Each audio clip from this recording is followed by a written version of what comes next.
Hello there, you're welcome to week 2 of the OER for Online Learning course. And my name is Felix Kayode Olakuleyin. I'll be the instructor for units 1 and 2 of this course. A theory is a conceptualized framework. It is a generalized phenomenon which is accepted by many people in society.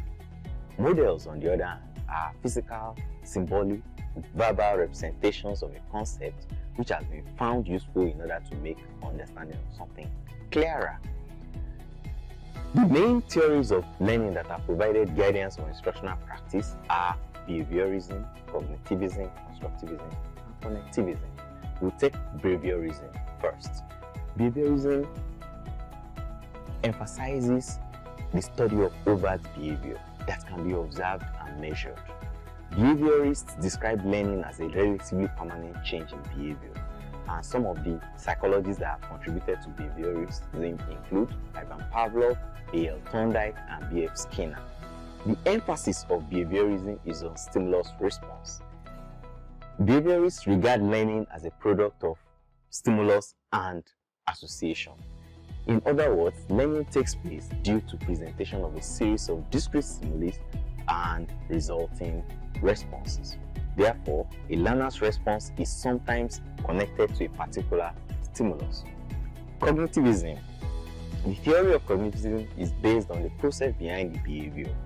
Changes in behavior are observed and used as indicators of what is happening within the human mind. Researchers such as Jerome Bruner, Jean Piaget, and David Ausubel contributed to our understanding of cognitivism. Cognitivists believe that learning is the changing or reorganization of the mental structures, which involves the acquisition of knowledge and the transformation of new knowledge. In other words, learning is a change in what one knows, the skills one displays, and the attitudes as well as the values that are brought about through experience. The cognitive approach emphasizes how information is processed. Constructivism is a theory that is based on the assumption that people construct their perspective of the world through the individual experiences and the schema, which is an internally existing knowledge structure.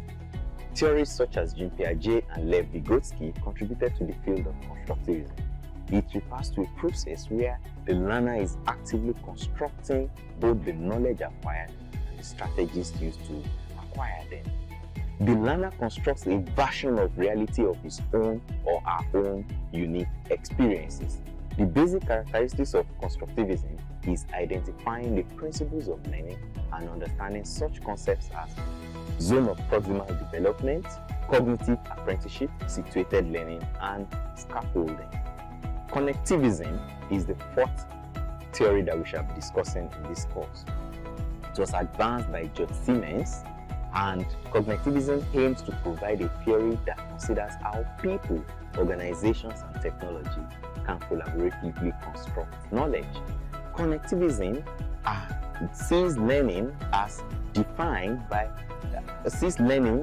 residing outside of ourselves within an organization or database, and is focused on connecting specialized information sets and the connections that enable us to learn more and more about more than our current state of knowing. The models of course design. And Gagne identified 9 various events that needs to occur in the instructional design process.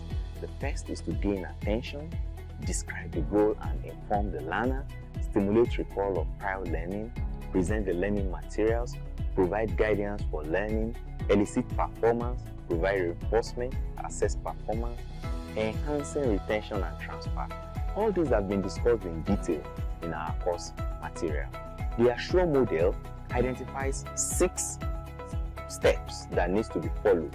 Assure itself is an acronym, and the word it means is analyze the learners, state the objectives in measurable terms, select the methods, media, and materials to deliver content, utilize the media and materials, require learner participation, and evaluate and revise. The next model is the Banati's design of instructional systems, which is actually a comprehensive system that shows 5 broad interconnected steps. The first is an analysis and formulation of objectives, criterion tests, analysis and formulation of learning tasks, design of the system, and now the implementation. The Dick and Carey model is the fourth model we shall discuss in this course, and it highlights a few steps that needs to be provided by the instructional designer in designing a set of optimal instructions. Identification of instructional goals, conduct an instructional analysis, and analyze the learners and context. Now, Dick and Carey recommends that the second and the third step must go hand in glove, parallel with each other. Then the fourth step relates to writing of the assessment instruments, develop the instructional strategy, develop and select instructional materials, as well as the development of the formative and the summative evaluation criteria. All the popular models that are also available are Keller's model, Smith and Regan, Constructivist, Merrill's Principles of Instruction, and Kemp's Instructional Design model. There is also the Hardy model, which we shall be discussing in Unit 2 of this course material. I thank you for listening, and my name is Felix Kayode Olapile.